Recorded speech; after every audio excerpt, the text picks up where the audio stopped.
ఒక మాట చెప్తాను వినండి.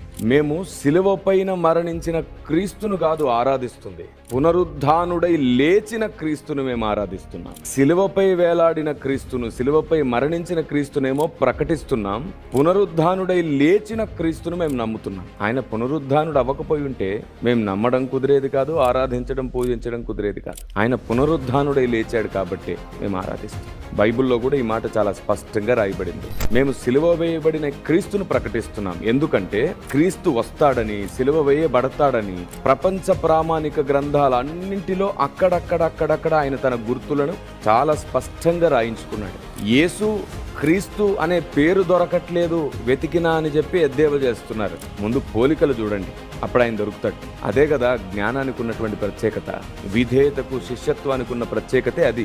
మంచి మనస్సాక్షి వాస్తవ సత్యాన్ని చూడగలుగుతుంది, వారి మనోనేత్రాలు వెలుగుతాయి. కాబట్టి పేరులోని సర్వస్వభావాలు కనబడిపోతున్నాయే, ముందు వాటిని చూడొచ్చు కదా. ఆయన గుణగణాలు, స్వభావాలు, నెరవేర్పులే ఆయన పేరు.